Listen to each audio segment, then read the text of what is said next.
She rejected me. She called me a creep. What am I gonna do? Come, child. This is no place for you to be.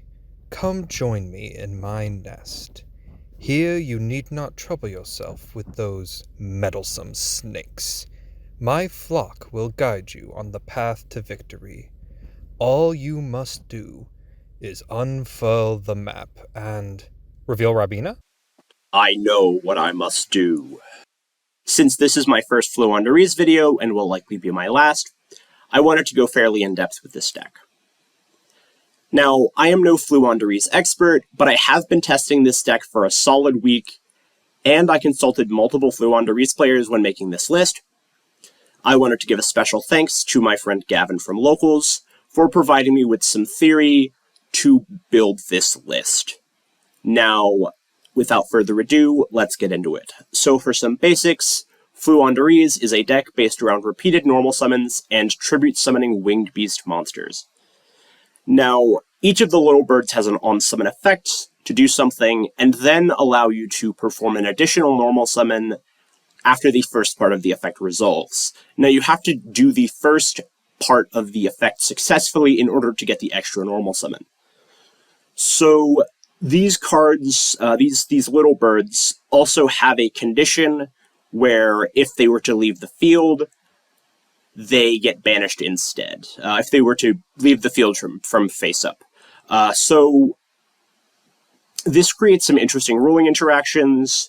I have some diagrams that I will put up on screen to explain some of these. The small Floowandereeze birds also have effects that trigger in banishment to return themselves to hand when a winged beast is normal summoned. Now, these effects are very useful for chain blocking, but we'll talk about that more when we get to the replays. Let's do a quick card by card. So, Rabina is the low-level winged beast searcher. Eaglin is the high-level winged beast searcher. You'd never play any less than 3 of these. They're very important. I am playing 1 Sri and 2 Token. Sri banishes a card from either player's graveyard. Token adds a banished Floo card back to your hand. Now, Sri and Token are generally either 1 or 2 ofs. You don't want to play 2 of both. Most people pick 1 to play 2 of. Some people play 1 and 1. I chose 2 Token and 1 Sri because my friend Gavin recommended it to me. So he says that Token helps you play around Droll when you have map. We'll talk about that in a moment. So for the little birds, for some additional little birds, I have 2 copies of DD Crow. It's a hand trap that's searchable off of Rabina, which is really good this format. So yeah, it's definitely worth playing. At least 1, just because it's searchable. For some big birds that you can search off of Eaglin, we have Apex Avian, which is an Omni-Negate. We have Mega Ryza, which is a form of removal. Now, Mega Ryza returns a card on the field and a card in the graveyard to the top of the deck, and if one of the tributed monsters was a wind monster, you get to bounce an additional card. So Ryza is great removal. It can also recycle some of your birds. For example, Apex Avian, if it gets sent to the graveyard, you don't have a way of recovering it. So Mega Ryza can put that back on top of your deck to be searched out and summoned later. We are also playing 2 copies of Floowandereeze and Empen. This is the deck's main boss monster and the Spell Trap Searcher, which also gives you an additional normal summon. So unlike all the other Floowandereeze cards, Empen is not once per turn, so you can loop this multiple times in a turn to get multiple searches. We are playing 2 copies because not only is it loopable, but you also want to have it in the grind game. Obviously, you can recycle it by going Sri to banish it and then Token to add it back, but being able to search a second one and then summon it is a lot easier than that. So yeah, you always want to have access to Empen because it is also a floodgate. Now, Empen is a skill drain for special summoned monsters in face-up attack position, and it also has a damage step effect, so it's really hard to get over. Yeah, Empen's really good. Most people play 2. You don't want to play 3 because it clogs too much, and you like 2 for the reasons I just mentioned. So, Floowandereeze in the Magnificent Map is extremely important. We're playing 3 for a very good reason. As an ignition effect, you can reveal a level 1 Floo and banish a Floo card from your deck. None of this is cost, by the way. And then you get to normal summon the monster you revealed as an additional normal summon. Now, Map enables some really nice combos, and if you banish something like Dreaming Town, which we'll talk about later, with Map, you can recover it with Token, which gives you some nice follow-up in case you get hit with something like Droll. So yeah, Map is really good. Also, it's a piece of interaction. When your opponent normal summons a monster, you get to trigger the Map to normal summon a Floowandereeze monster and start your whole long successive normal summons. So yeah, you get to play on both players' turns with the Map and with Dreaming Town, which we'll talk about later. So we're playing a 4th copy of the Map in Terraforming. This is also a thrust target, which is really good for going 2nd. Now, speaking of going 2nd, we have Floowandereeze and the Unexplored Winds. This is the archetypal Stormforth. Now, instead of tributing 2 monsters to tribute summon your guys, you tribute 1 monster and send a card your opponent controls to the graveyard instead. This is not once per turn, so you can crack boards fairly well with this through successive tribute summons. Unexplored Winds does not beat unaffected monsters, but it can send monsters that are unaffected by activated effects. So, for example, you can send a 5 material Experly Noir with Unexplored Winds, but you cannot send a copy of Arrival Cybersat Ignister. Unexplored Winds has a nice mulligan effect that can fix bricked hands, which is a nice bonus. Yeah, it's a good card. Gavin recommends siding this out sometimes if you play it in the main. He was siding it, but I thought that was very strange. So I am opting to main it, because it's fairly standard for Floo. So Floo can be a bit bricky, so we have some consistency spells. I have 3 copies of Advent. So Advent is the archetypal searcher. You banish a winged beast from your hand or field to search a Floo monster or Magnificent Map. Now, this being a quick play is really nice because you can chain it to something like Droll, and you can chain it to targeted interaction to banish your monsters from the field to dodge things like Imperm or Valor. Yeah, it's a really good card. Now we have essentially a 4th copy of Advent in Swallow's Cowrie. Now this is a TCG exclusive from Phantom Nightmare that just recently dropped. It's not as good as Advent because it tributes from hand or field. So if you tribute from hand, it doesn't banish. So if you tribute from hand, it goes to the graveyard, which is not great. But it does get you another search. It's like Advent 2. I only found room for 1. It's not amazing, but it's alright. It's alright. It's just more Advent, which can never be a bad thing. So for more consistency, we have Prosperity and Duality. Duality is really nice in this deck because all of the little Floos lock you out of special summoning, so Duality does not conflict with anything. Prosperity is really nice because obviously, since we can't special summon, the extra deck isn't that important. Now, if you draw both, and you need to pick which one to use first, generally it's better to Prosperity first, because Prosp puts the cards on the bottom of the deck, and Duality shuffles back. So if you go Duality first, the cards get shuffled back. So you dig deeper into your deck if you Prosp first. So for some staples, we have Dimension Shifter. Shifter is really good in this deck because you don't care about your cards getting banished. And Shifter is really good in this current format, especially because of Snake Eyes running around everywhere. Yeah, it's quite strong, and it also stops Droll, because Droll has to be sent from the hand to the graveyard as cost. I am playing Triple Tactics Thrust, along with some Thrust targets. So obviously the Terraforming I talked about before, Triple Tactics Talent, evenly matched, this is for Snake Eyes. Harpy's Featherstorm, is just a really stupid card going first. You can thrust into it and just negate your opponent's monster effects for the turn, because that's apparently reasonable card design according to Konami. So yeah, Featherstorm is broken. It's a great thrust target. So thrust is not always amazing in Flu. I'm only playing it because it's good this format specifically. Flu is not great at baiting out your opponent's interactions to turn on the thrust, because obviously, unless you have map and multiple birds, you only get one normal summon. So, well, like one normal summon, unless if your plays get stopped, you only get one normal summon.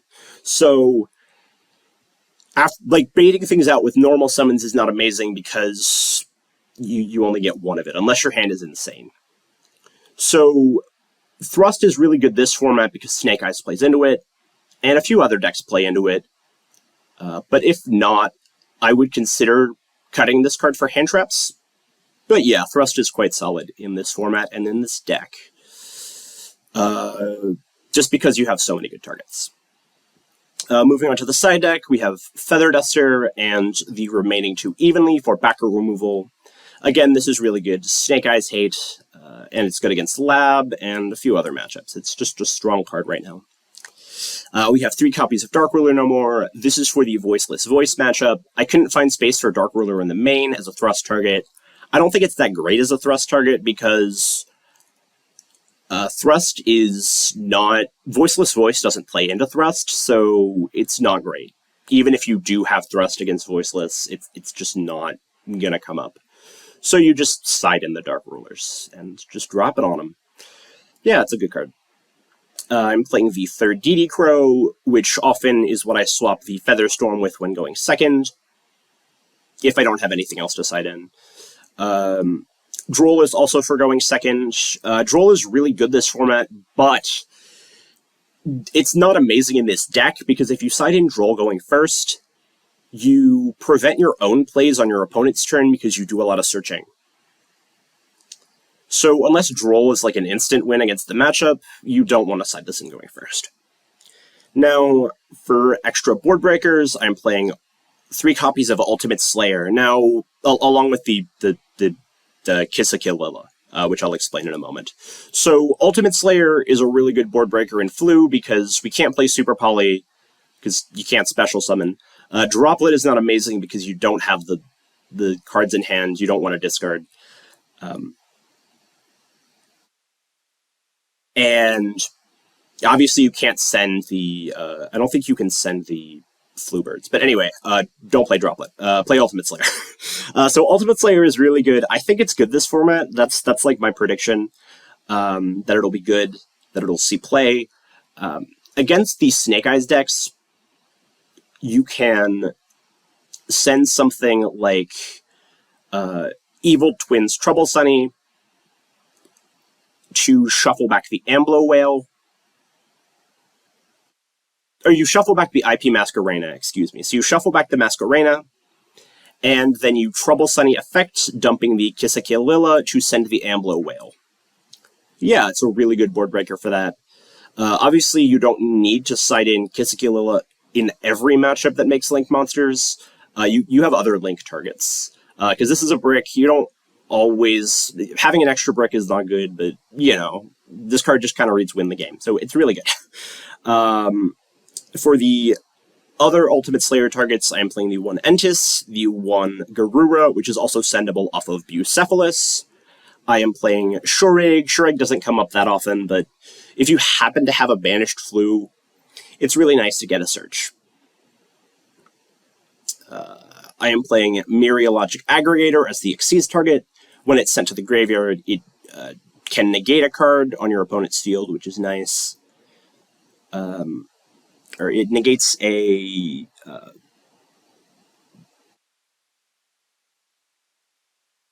face-up card, excuse me, yes. I am playing Malong as the Synchro target. It bounces a card your opponent controls, which is really nice. Face-up card, excuse me.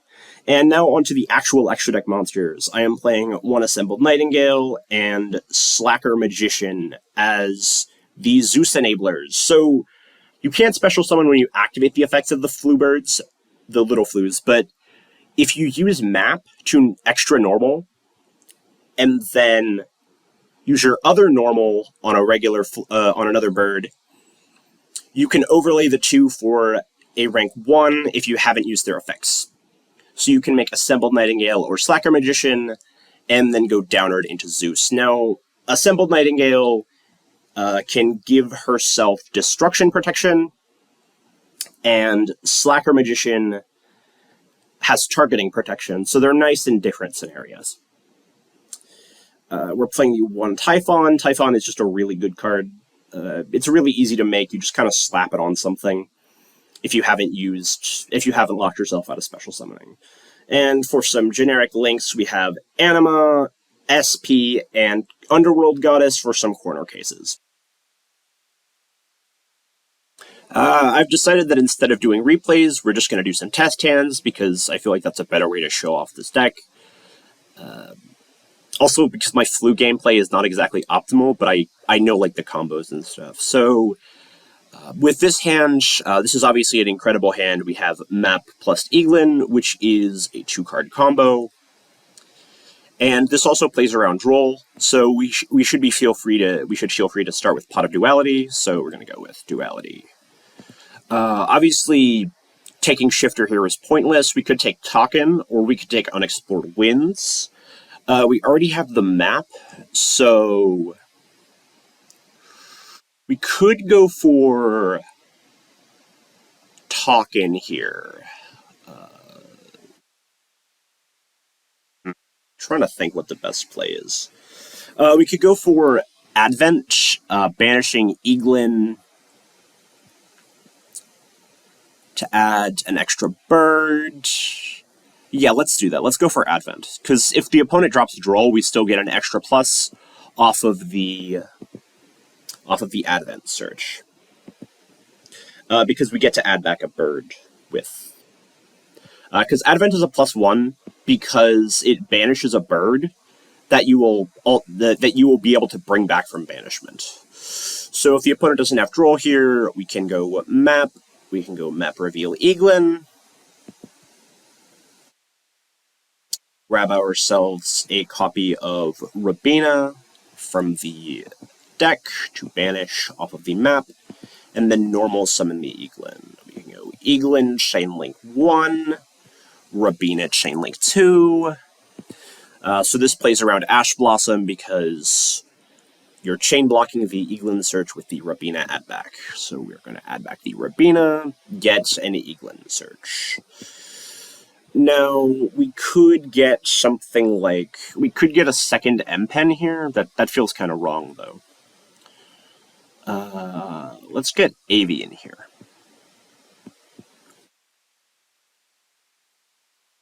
So we can go for Rabina. Rabina Effect.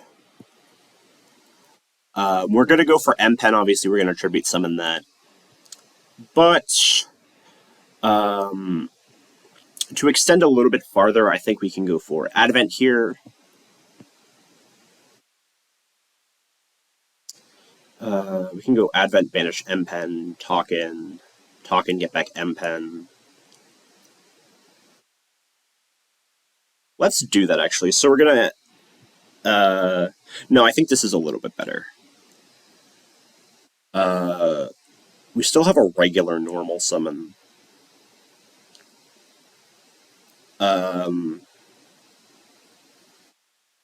Banish the Rabina. Off of the Rabina search, we get Token. Or we get Stree, excuse me. We get Stree here, we gain our 500. And then normal to Stree. We get to go Stree as Chainlink 1.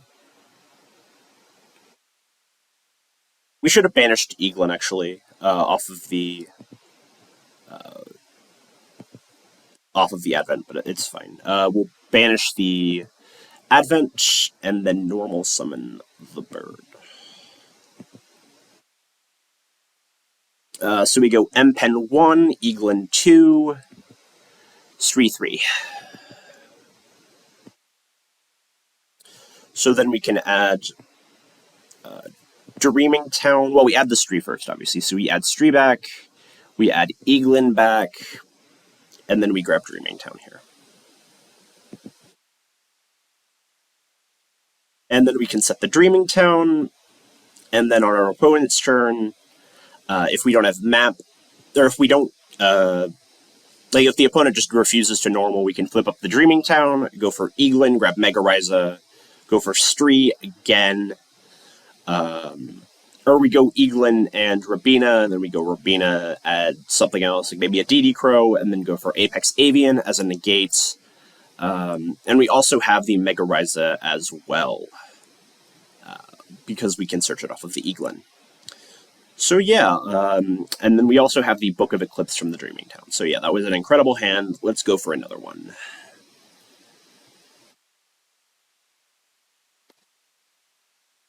Okay, yeah, this is a bricked hand.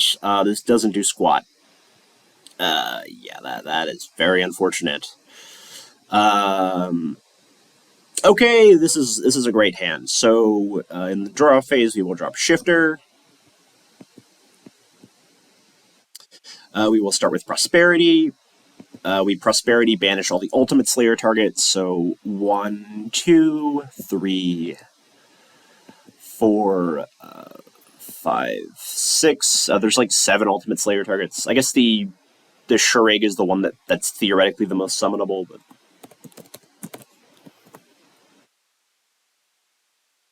oh my god, this is incredible. So we can add Rabina here. Put these on the bottom.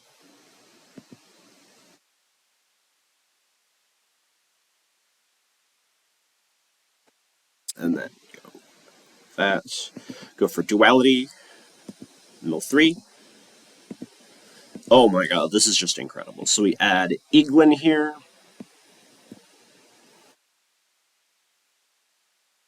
Shuffle. Now we go for Map. We can go Map Effects, Reveal, Rabina. So we get 2 searches here, or effectively 2 searches. We get, you can get 2 birds into rotation. We could theoretically get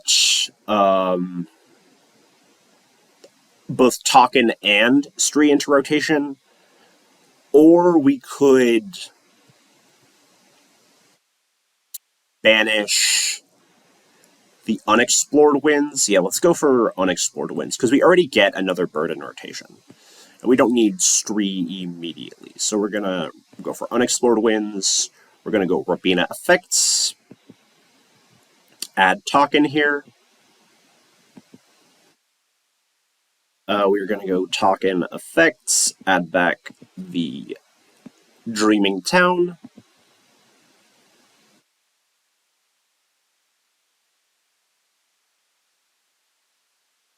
Or it was better to do it in the other order, actually, because of the way Empen works.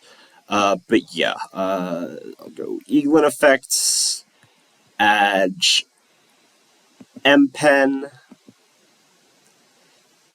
banish these 2 here.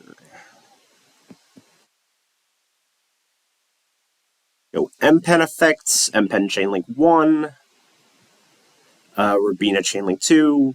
We can go for Eaglin Chainlink 3.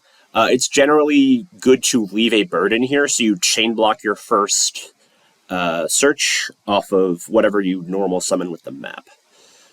I think for acceleration purposes, because we already have an extra bird, we're going to grab Eaglin instead of Rabina. So we're going to go Rabina here. And then we get an Empen search. So we can add either Advent or Unexplored Winds. So we can grab the Winds, activate it, set the Dreaming Town, and then pass. So on our opponent's turn, we can either map, go for some stuff, or we can go Dreaming Town to summon the Eaglin, grab back Rabina, go for Apex Avian or Mega Raiza, and then tribute off the opponent's stuff with Unexplored Winds, and yeah, just begin the Flu resource loop. I hope these test hands were helpful. I tried my best with this. I only had a week to really learn this, but I thought it would be a good challenge to try to learn a deck in a week and profile it. I mean, Flu is not a very challenging deck. It's very pick up and play, which I think is good for the game to have a deck like this. And yeah, that was my build. I hope you guys enjoyed. Thank you so much for watching. If you want to see more deck profiles, please consider subscribing to Ramen Noodle CCG. And if you enjoyed the video, please leave a like. Thank you very much. Have a great day.